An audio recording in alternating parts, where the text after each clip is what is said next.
যে আমরা আসলে আল্লাহর ক্ষমা ভিক্ষা চাচ্ছি। আর একদিকে আপনারা যদি শুধু এই ধরনের আয়াতই পড়েন, তবে আপনি পুরোপুরি বিষণ্ণগ্রস্ত হয়ে যাবেন যে যাই করি না কেন কিছুই যায় আসে না। আমি জানিও না বিচার দিবসের দেয়ালটি কি ঠিক দিকে থাকবে নাকি ভুল দিকটায়। আমি জানি না আমার তাওবা কি আসলে আন্তরিক নাকি কৃত্রিম। আমি জানি না। তাহলে কিভাবে জানতে পারি? কোরআনের একটি স্থান নিয়ে এত এত আলিম কথা বলেছেন, কোরআনের এত এত স্পেশালিস্ট মুতাদাব্বিরিন এটা নিয়ে কথা বলেছেন যে এই স্থানে আল্লাহর ক্ষমাপ্রাপ্তির বিষয়টা সবচেয়ে বিস্তারিতভাবে আলোচনা করা হয়েছে। ইসলামে ক্ষমার দর্শনের পুরো বিষয়টি ব্যাপকভাবে একটি স্থানে আলোচিত হয়েছে। এটা হচ্ছে সূরাতুজ জুমার। আর আমি এখান থেকে কিছু জিনিস প্রথমে আমার নিজের জন্য, এরপর সবার উদ্দেশ্যে আলোচনা করছি। যেমন এই খুতবার শুরুতেই বলেছি যে আমাদের সবার জন্যই এই আলোচনা। এই আয়াতগুলো সম্পর্কে আমি আপনাদের বলেছি, এর মানে এই নয় যে আমার এগুলোর দরকার নেই। এমন নয় যে আমি জান্নাতের গ্যারান্টি পেয়ে গেছি, আপনারা এখনো পাননি। বরং আমাদের সবার অবস্থা একই এখানে।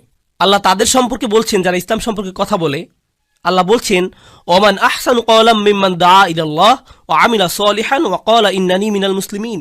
আর তার চেয়ে কার কথা উত্তম যে আল্লাহর দিকে মানুষকে আহ্বান জানায় এবং নিজেও সৎ কাজ করে। এর মানে সে নিজেও আমলের ঊর্ধ্বে হতে পারবে না। শুধু কথা বলাই যথেষ্ট না, তার নিজেকেও আমল করতে হবে। ওয়া ক্বালা ইন্নানি মিনাল মুসলিমিন।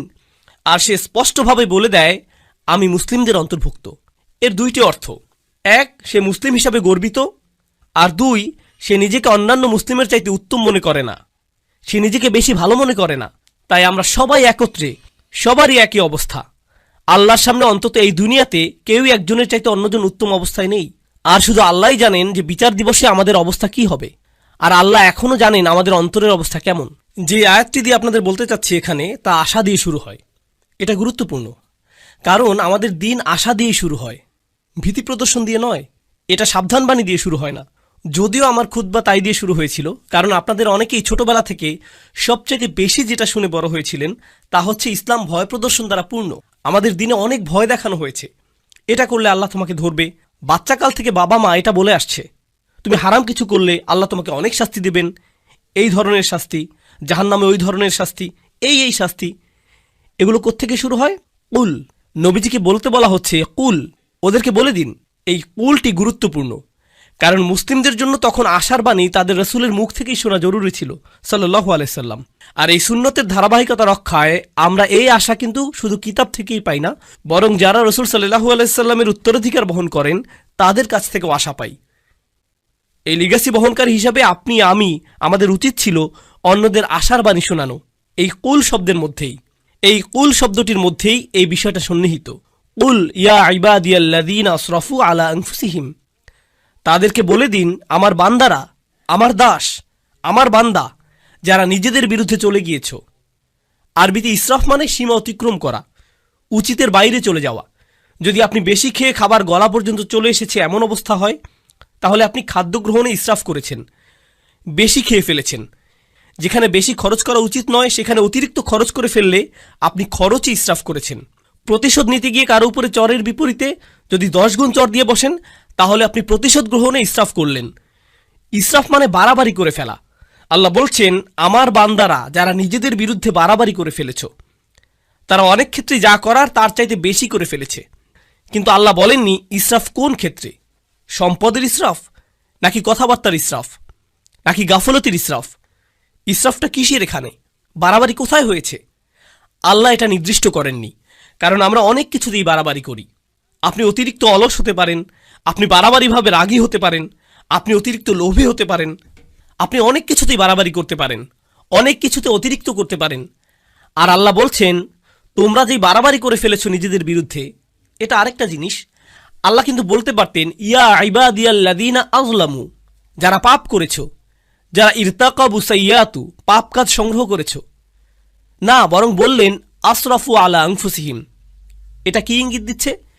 ইসরাফ হয় যখন কেউ নিজের জন্য বেশি বেশি চায়, আর নিজের জন্য বেশি চাবার কারণে আপনি ভাবছেন এটার ফলে আপনি বেশি কিছু পাবেন।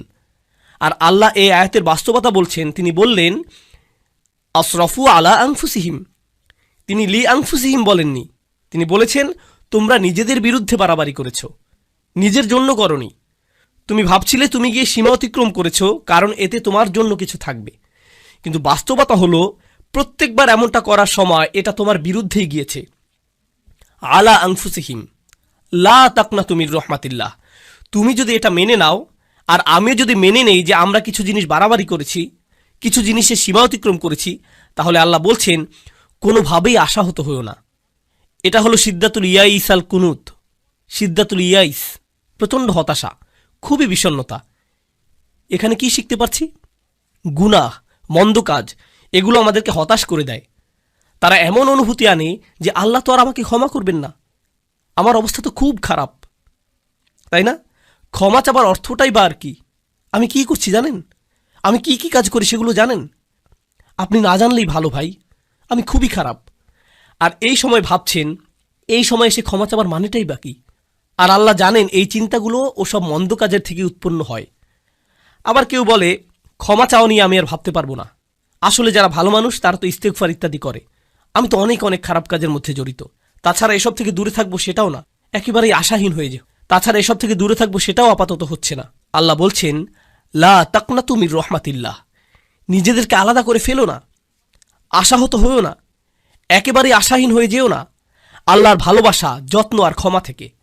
আল্লাহ তোমাকে ভালোবাসা বন্ধ করেননি, তোমার খেয়াল রাখাও বন্ধ করেননি। এমন কখনোই না যে আল্লাহ তোমার প্রতি ক্ষমা দেখাতে আর আগ্রহী নন, এমন কিছুই না। আপনি নিজেকে বলেন আল্লাহ মনে হয় আমাকে শাস্তি দিতেই চান। না, এটা আপনার ধারণা, আল্লাহ বলেননি, আপনিই বলছেন। আল্লাহ কোরআনে কখনোই বলেন না যে আপনাকে শাস্তি দিতে চান, বরং তিনি উল্টোটাই বলেন মা ইয়াফআলুল্লাহু বিআযাবিকুম, আপনাকে শাস্তি দিয়ে আল্লাহর কী লাভ? তিনি কেন শাস্তি দিবেন আপনাকে? হুবহু এটাই বলেছেন আল্লাহ। দেখুন, কিছুদিন আগেই অসাধারণ এক হাদিস পড়েছি, এটা আমার দৃষ্টিভঙ্গি একেবারেই বদলে দিয়েছে। আপনাদেরকে এটা আগেও বলেছি যে আল্লাহ আমাদের সকলের জন্যই জান্নাতে ঘর বানিয়েছেন, প্রত্যেকটি মানুষের জন্যই, মুসলিম বলেন অমুসলিম বলেন সবাই, আমাদের প্রত্যেকের জন্যই জান্নাতে একটি বাড়ি বানানো আছে, আমাদের জন্যই অপেক্ষা করছে। একটি পরিবার অপেক্ষা করছে সেখানে। কেউ কেউ পরিবার বলতে বোঝেন যে তিনি আপনার আর আপনার পরিবারের জন্য জান্নাতের গ্যারান্টি আগেই দিয়ে রেখেছেন। শুধু কিছু মানুষ যেতেই চায় না, কিছু মানুষ জান্নাতেই যেতে চায় না, আর তাই জান্নাতে অনেক খালি বাসা পড়ে থাকবে যখন মানুষজন যাবে। আর আল্লাহ বলছেন এই ঘরগুলো উত্তরাধিকার হিসেবে মুমিনদেরকে দেয়া হবে। উলাইকা হুমুল ওয়ারিসুন, সেগুলোকে মুমিনদের জন্য উত্তরাধিকার হিসেবে দেয়া হবে, যারা নিজের পরিবার সহ জান্নাতে আনন্দ করতে চায়নি তাদের ঘর। আল্লাহ কোরআনে বলছেন আল্লাযীনা খাসিরু আনফুসাহুম ওয়া আহলিহিম ইয়াওমাল কিয়ামাহ, যারা নিজেদের আর নিজেদের পরিবারকেও হারিয়ে ফেলেছে বিচার দিবসে। নিজের পরিবারকে কিভাবে বিচার দিবসে হারিয়ে ফেলে? কারণ পরিবার তো অপেক্ষাই করছিল, পরিবার তো জান্নাতেই ছিল, সুন্দর এক জীবন তো ছিল ওখানে। তাই আল্লাহ আযজা ওয়া জাল্লা এই আয়াতে বলছেন ইন্নাল্লাহা ইয়াগফিরুয যুনুবা জামিআ। দয়া করে খোলা কানে এই আয়াতগুলো শুনুন। রমজানের আর যে কয়দিন বাকি আছে সেগুলোর সুযোগ নিন, নিজেদের জন্য আর আপনার পরিবারের জন্য হলেও। ইন্নাল্লাহা ইয়াগফিরুয যুনুবা জামিআ, আল্লাহ ক্ষমা করে দেবেন সমস্ত গুনাহ, সব একত্রেই। আর এটা কোরআনের একটা মিরাকল। কোরআনের সবচেয়ে বড় উপহারগুলোর একটি এই যে আল্লাহ বলেছেন জুনুব, তিনি সাইয়্যাত বলেননি। কারণ আরবিতে সাইয়্যাত হলো গুনাহ, আর জুনুব তার চাইতে ছোট। আর আল্লাহ বলছেন তিনি ছোটগুলোকেও ঢেকে রাখবেন। আসলে ছোটগুলোর নাকচ করা বড়গুলোকেও অন্তর্ভুক্ত করে ফেলে। যেমন আল্লাহ যদি বলেন আমি তোমার বড় গুনাহগুলো মাফ করে দেব, এর মানে তিনি ছোট গুনাহগুলো হয়তো বাদ দেবেন। তিনি বলছেন আমি তোমার ক্ষুদ্রতম গুনাহটিকেও ক্ষমা করব, তোমার আমলনামা এতই পরিষ্কার করে দেব যে তাতে একটুও দাগ থাকবে না, সব কিছু চলে যাবে জামিআন, সব কিছু একত্রেই। ইন্নাহু হুয়াল গফুরুর রহিম, কোনো সন্দেহ নেই তিনিই একমাত্র যিনি প্রচণ্ডভাবে ক্ষমাশীল, প্রচণ্ড ক্ষমাশীল তিনি। আর তিনি সর্বক্ষণই প্রেমময়ী, সর্বক্ষণই করুণাময়, সর্বক্ষণই যত্নশীল। এটাই ক্ষমার ব্যাপারে প্রথম বার্তা দেবার কথা ছিল। আল্লাহ সব কিছু মাফ করে দিতে প্রস্তুত, আল্লাহ আপনার সব কিছু একেবারে নতুন করে শুরু করতে প্রস্তুত। তবে সেটাই কিন্তু একমাত্র নয়। কেউ এই আয়াত পড়ে ভাবল এটাই আয়াতটির বার্তা। না না না না, দেখুন আমের বা নির্দেশ কিন্তু এখনো চলছে। তাই পরে আয়াতটি পড়ার পদ্ধতি হলো উল ইয়া ইবাদিয়াল্লাযীনা আসরাফু আলা আনফুসিহিম আনিবু ইলা রাব্বিকুম। এটা ঠিক এমনই, এভাবেই বোঝানো হচ্ছে। এর মানে হলো আমার বান্দারা, এখন যেহেতু জানো যে আমি সব কিছুই ক্ষমা করে দেব, আমার কাছে ফিরে আসো, নিজের মালিকের কাছে ফিরে আসো। এই বার্তার পরের অংশ এটাই, ক্ষমার আলোচনা ওখানেই শেষ হয়নি, তার কাছে ফিরে আসুন। তিনি বলছেন, আমি ক্ষমা করতে প্রস্তুত, কিন্তু আমার ক্ষমা বিনামূল্যে নয়। এটা অর্জন করতে তোমাকে কিছু একটা করতে হবে। আমার কাছে ফিরে আসো।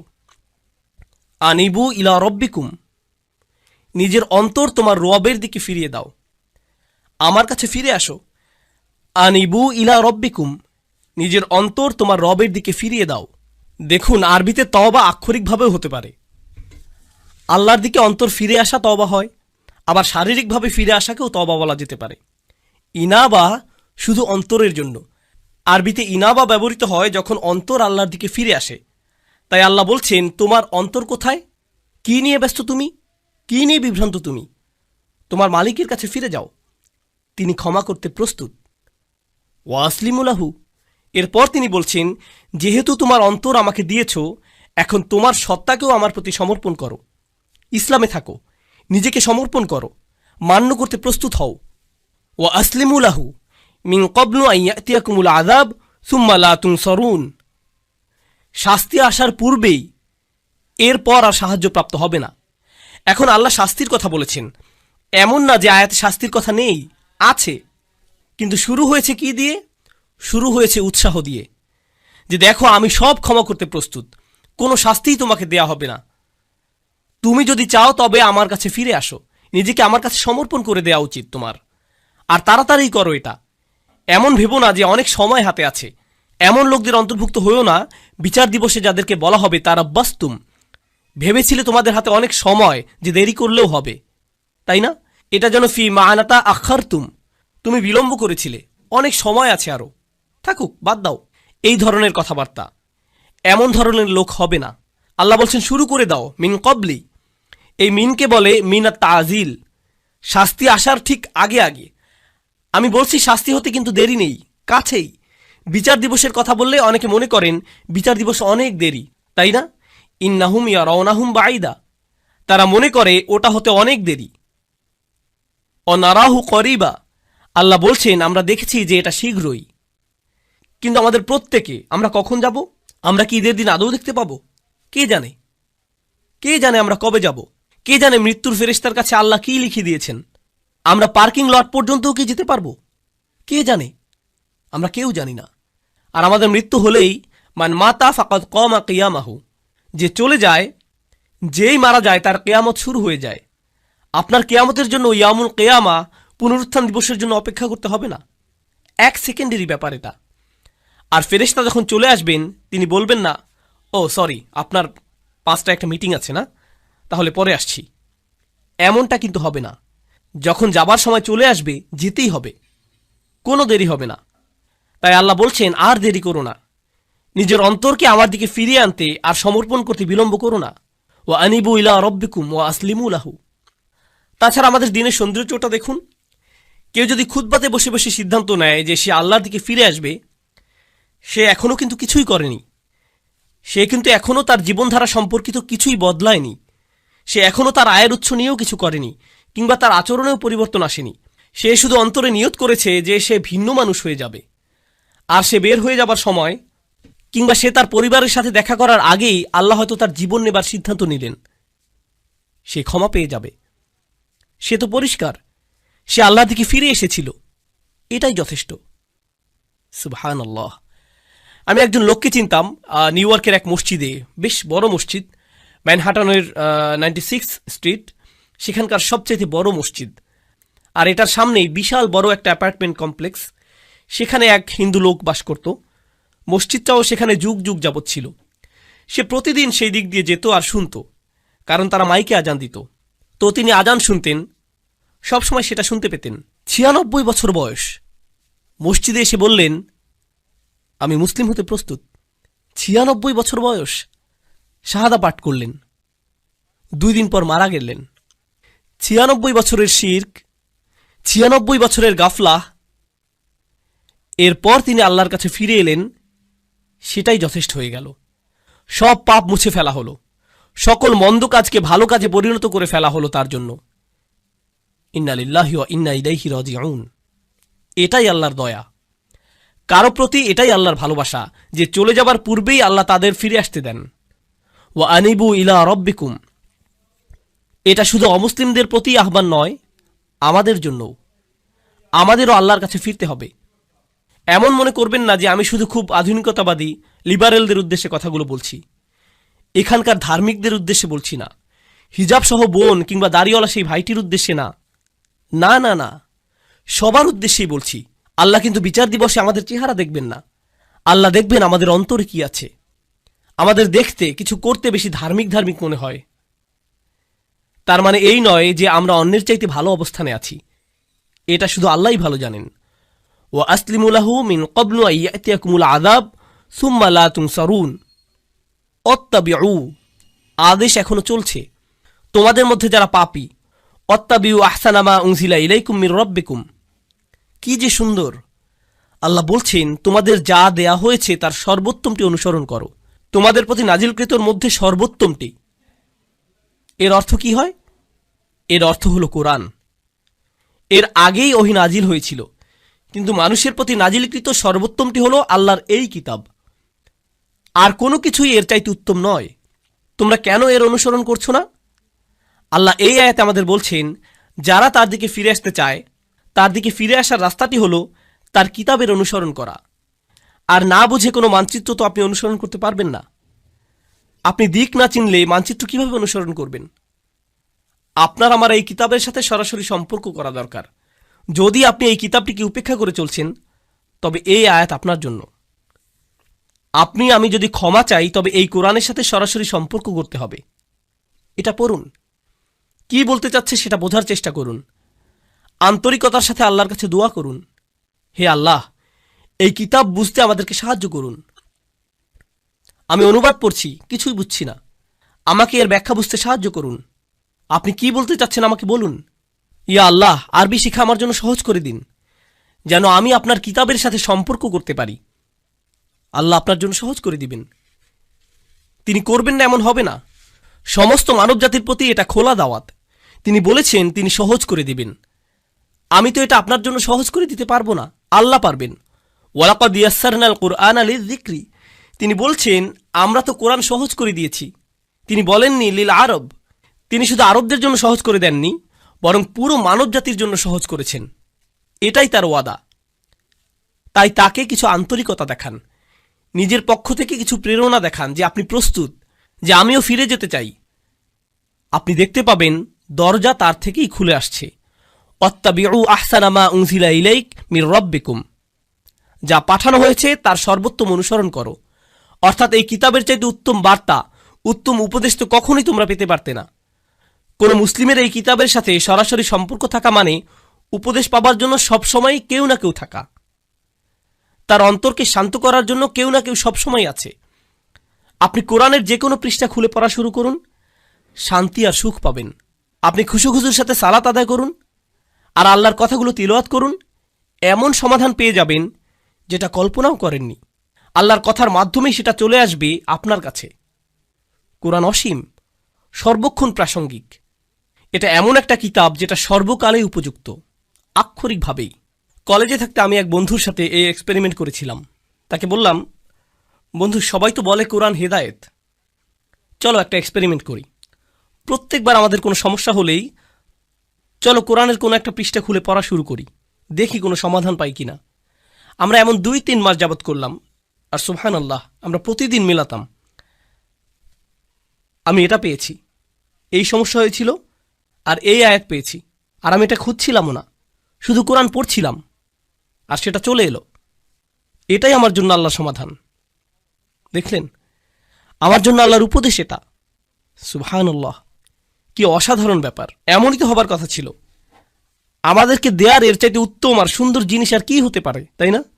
এরপর আল্লাহ বলছেন, অত্তাবিউ আহসানা মা উনজিলা ইলাইক মির রাব্বিকুম মিন ক্বাবলি আন ইয়াতিয়াকুমুল আযাবু বাগতাতান ওয়া আনতুম লা তাশউরুন। শাস্তি তোমার উপর আসার আগেই, হঠাৎ করে, তুমি কিছু বোঝার আগেই। অন্য কথায়, যারা আল্লাহর কথাগুলো জানে এরপরেও আল্লাহর দিকে ফিরে আসার চিন্তা করে না, তাদের শাস্তি তো আসবেই। কারণ আল্লাহ তো তাদের রাস্তা দেখিয়েছেন। দেখো, আমি তোমাদেরকে ক্ষমা করতে চাই, এই যে নাও কিতাব, নাও এটা। আপনি যদি না নেন তবে আল্লাহকে এরপর দোষ দিতে পারবেন না। তাই পরের আয়াতগুলো হলো যাদের ক্ষমা নিয়ে ভুল ধারণা আছে তাদের সম্পর্কে। এটাই হলো ক্ষমার আসল বুঝ। এই রাস্তাতেই আপনার যাবার কথা। আল্লাহ ক্ষমা করতে প্রস্তুত আছেন যদি আপনি পিছনে ফিরে আপনার বাড়াবাড়ির জীবন, গুনাহের জীবন ছেড়ে চলে আসতে চান তার কাছে। আর যদি ওহির মধ্যে সর্বোত্তম ওহির অনুসরণ করতে চান, যদি তা করতে চান, তাহলে ক্ষমার দরজা খোলা আছে। তবে আপনি আশায় পরিপূর্ণ থাকবার কথা। আল্লাহ আমাদের সবাইকে ক্ষমার যোগ্য বানিয়ে দিন। এরপর অন্যদিকে যখন হঠাৎ করে শাস্তি চলে আসে, আচ্ছা দেখুন, এগুলো সব কিছুই কিন্তু বহু বচনে ছিল, আয়াতটি ছিল বহু বচনে। এর মানে কি জানেন? যে পুরো সমাজকে বলা হচ্ছে যেন ঠিক হয়ে যায়, যে আমাদের একে অন্যকে আল্লাহর নিকটবর্তী হবার ব্যাপারে উৎসাহ দেবার কথা, আমাদের একে অপরকে পেছনে ফেলে আসার কথা না। কিন্তু একটি দিন আসছে, যখন সেই দিন আসবে কোনো সমাজ তখন থাকবে না। আমরা সবাই সেদিন একা হব, সবাই বলবো নাফসি নাফসি, আমি নিজে আমি নিজে। সেদিন কোনো একত্রিত পরিবার থাকবে না। দেখুন, আমরা পরিবার সহ বেড়াতে যাই, সবাই মিলে একত্রে গাড়িতে উঠি, সবাই একসাথে যাই, কিন্তু সেই সফরে সবাই একাই ভ্রমণ করবে। আপনি আপনার পরিবারের সাথে থাকবেন না, এমনটা আর হবে না। আর সেই দিনে এখন আয়াতগুলো সব এক বচনে। তাই সে বলছে, আন তাকুলা নাফসুন ইয়া হাসরাতা আলা মা ফাররাততা ফি জামবিল্লাহ ওয়া ইন কুনতু লামিনাস সাখিরিন। এই আয়াতগুলো এতটাই প্রাসঙ্গিক, আল্লাহে আমি অনেক ইমেইল পাই যাদের এমন কোনো সমস্যা, আমি তো অবাক। ১,৫০০ বছর পরেও সমস্যাগুলো বদলে যায়নি। সেদিন এমন লোকও থাকবে যারা বলবে, হে আল্লাহ, ইয়া হাসরাতা শেষের আটি ইয়াতেও রূপান্তরিত হতে পারল না, কারণ ইয়া মুচকি হাসির কাছাকাছি। লোকটি তার কারাহা, তার হুজুনের জন্য ইয়া উচ্চারণ করতে পারছে না। হায় হায়, কি অনুশোচনা আমার, এ কি করে ফেললাম আমি। এমনটাই সে বলছে, ইয়া হাসরাতা আলা মা ফাররাততু ফি জামবিল্লাহ, যে আমার থেকে যা আশা করা হয়েছিল তার চাইতে অনেক কম করে ফেলেছি। আল্লাহর উপস্থিতিতেই, আল্লাহর সান্নিধ্যেই। আপনাদেরকে বুঝিয়ে বলার চেষ্টা করছি এখানে কি বলছে। আল্লাহ শুরুতে বলেছিলেন, তোমরা শুধু বাড়াবাড়ি করো, তোমরা সীমা অতিক্রম করো শুধু, আর শুধুমাত্র সেসব জিনিসই তোমরা ছাড়াছাড়ি করো যেগুলো আল্লাহ চান যে তোমরা করো। এটাকে বলে তাফরিত, প্রত্যাশা থেকে কম করা। আর ওই লোকটি, আয় হায়, আমি প্রত্যাশা থেকে কম করে ফেলেছি, ঠিক আল্লাহর সংস্রবে থেকেই। আর আল্লাহর সংস্রব মানে কি? ফি জামবিল্লাহ। কুরআন বলছে ওয়াসাহিবিহি বিল জাম্ব, যে আপনার পাশেই বসে আছে। জাম্ব মানে আল্লাহর ঠিক সাথেই। আপনি মসজিদের কাছেই থাকতেন, আপনি মুসলিমদের পাশেই বসে আল্লাহর কিতাব থেকে উপদেশ শুনতেন, আপনি কোরআনের তেলাওয়াতও শুনতে পেতেন, আপনার পরিবারের লোকেরা আপনাকে নসিহত দেওয়ার চেষ্টা করত, আর সবাই আপনাকে এভাবে আল্লাহর সংস্রব দিত। আল্লাহর সংস্রব মানে প্রথমত আল্লাহ নিজেই নিকটবর্তী, ফাইন্নী করিব। দ্বিতীয়ত যারা আপনাকে আল্লাহর স্মরণ করিয়ে দিত তাদেরকে দূরে ঠেলে দিতেন।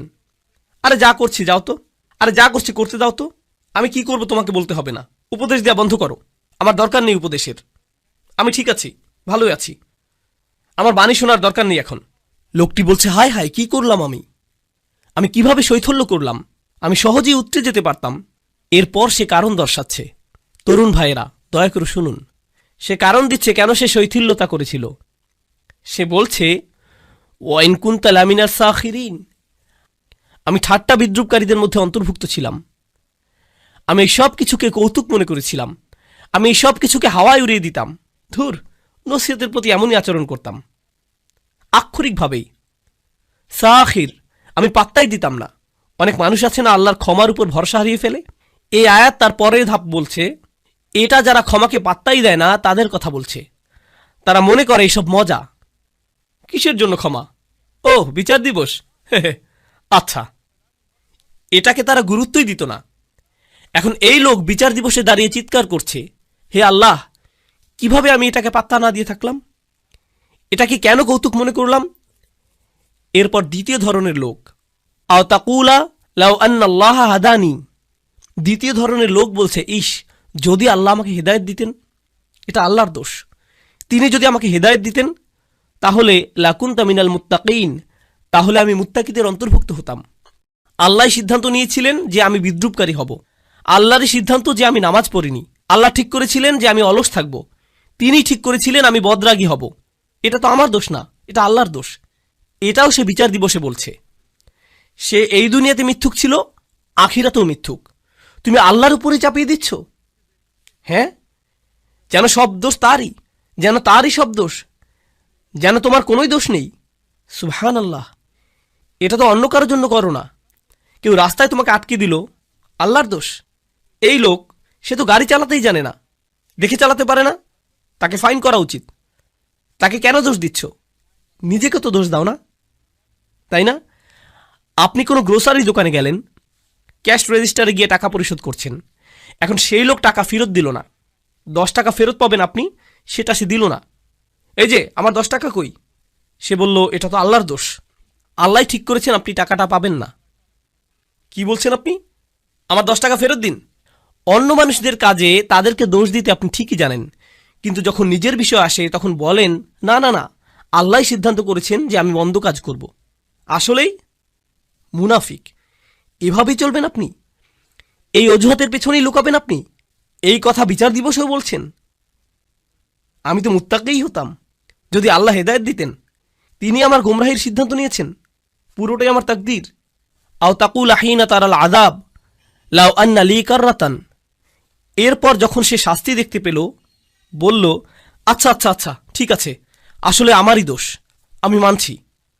যখন সে শাস্তি দেখতে পেল, আমাকে আরেকটি সুযোগ দিন। লাউ আন্না লি কাররাতান, যদি আমি আরেকটি সুযোগ পাই, ফা আকুনা মিনাল মুহসিনিন, আমি তবে শুধু মুসলিম না, শুধু মুমিন না, আমি মুহসিনিনদের অন্তর্ভুক্ত হয়ে যাব। মুহসিনের সংজ্ঞা কি? আল্লাহর ইবাদত করা যেন তাকে দেখতে পাচ্ছেন। এখন আল্লাহ শাস্তি দেখার পর সে বলছে, আমি আল্লাহর ইবাদত করব যেন শাস্তি দেখতে পাচ্ছি, আমার ইহসান থাকবে, আমি প্রস্তুত। ইয়া আল্লাহ, আমাকে একবার ফেরত পাঠান, আমি খুব ভালো হয়ে যাব, আমি বদলাতে একদম রাজি আছি, শুধু একটা সুযোগ দিন, আপনি তো আর রহমান, আমাকে তো সুযোগ দিবেন। এই ধরনের কথাগুলো মানুষেরা বলবে, এসব অজুহাত তারা দেবে, কারণ ক্ষমা পাওয়ার মানে কি তারা বুঝতেই পারেনি। আর আল্লাহ তাদের কি উত্তর দেবেন? খুতবা শেষ করতে করতে বলছি, বালা, না না না, বরং উল্টো। প্রথম যেই লোকটি বলেছিল, ইয়া আল্লাহ, আমার শৈথল্য হয়ে গিয়েছে, আমি দুঃখিত, না, আপনার দুঃখিত হওয়াতে কিছু যায় আসে না। দ্বিতীয় লোকটি যে বলল, যদি আল্লাহ আমাকে হিদায়াত দিতেন তবে আমি ঠিক থাকতাম, আল্লাহ বলছেন এই যুক্তি এখানে চলবে না। বালা, ইয়া আল্লাহ, আমাকে আরেকটি সুযোগ দিন, এবার ঠিকই ভালো হয়ে যাব, সত্যি বলছি, এবার সব কিছু ঠিকঠাক মতো করব, খুবই গুরুত্ব সহকারে করব, আর ঠাট্টার পাত্র বানাবো না এবার। আল্লাহ বলছেন, না, সেই সময় শেষ। আমি তোমাকে বার্তা পাঠিয়েছিলাম যে আমি সব মাফ করে দিব, কিন্তু তুমি পাত্তা দাওনি, তুমি ছুঁড়ে ফেলেছিলে, সেই আমন্ত্রণে থুতু দিয়েছিলে, তুমি এটাকে কৌতুক ভেবেছিলে, সেটা তোমার দোষ, সব তোমার দোষ। আল্লাহ বলছেন, বালা, কদ জাআতকুম আয়াতি, আমার আয়াত এসেছিল তোমার কাছে, আর এটা এক বচনে। এর মানে কি জানেন? ওহী রাসূলুল্লাহ সাল্লাল্লাহু আলাইহি সাল্লামের কাছে এসেছিল, কোরআন তার কাছে এসেছিল, আর তার মাধ্যমে আপনাদের সবার কাছে আলাদা আলাদা করে। আল্লাহ বলছেন, যা আতকা আয়াতি, যা আতকা আয়াতি, আমার আয়াত তোমার কাছে এসেছিল, আর তোমার কাছে, আর তোমার কাছে। আর এটা আতাতকা আয়াতিও নয়, বলছে যা আতকা আয়াতি, যা মানে অনেক দূর থেকে আসা। আমি সপ্ত আসমান থেকে কোরআন পাঠিয়েছিলাম, অগণিত ফেরেশতা সহ পাঠিয়েছিলাম আল্লাহর শেষ রসুল সাল্লাল্লাহু আলাইহি সাল্লামের কাছে। তিনি রক্তাক্ত হয়েছিলেন যেন তুমি একদিন কোরআন পড়তে পারো, আমরা যেন কোরআন তেলাওয়াত করতে পারি, এজন্য মানুষ জীবন দিয়েছে, মানুষ জীবন বিকিয়ে দিয়েছে, যেন একদিন মানুষ লা ইলাহা ইল্লাল্লাহ বলতে পারে, যেন একদিন কিতাবটি খুলে ফাতিহা পড়তে পারি। সে আয়াত তোমার কাছে এসেছিল, ফাকাযযাবতা বিহি, আর তুমি ভেবেছিলে এই সবকিছুই মিথ্যে, সেগুলো উপেক্ষা করেছ। অস্তাকবারতা, তুমি অহংকারপূর্ণ ছিলে, আমার বাণীর প্রতি আর আমার কিতাবের প্রতি অহংকার করেছিলে, এত দূর থেকে আসা বার্তাকে উপেক্ষা করার সাহস করেছ তুমি, এটাই তুমি ছিলে না? ওয়াকুনতা মিনাল কাফিরিন, তুমি তো সবসময় কাফির ছিলে।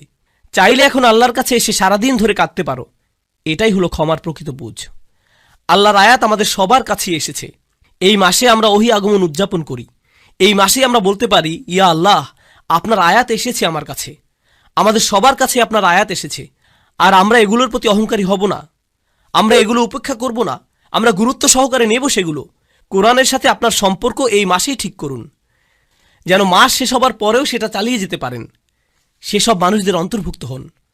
দোয়া করি যেন আমি তাদের মধ্যে হতে পারি, যেন আপনারা তাদের মধ্যে হতে পারেন, যেন আল্লাহ আমাদের জন্য কোরআনের সান্নিধ্যে যাওয়াটা সহজ করে দেন, যত দিন যায় আরও কাছে যেন যেতে পারি, অলসতা যেন আমাদের কখনো ছুতে না পারে।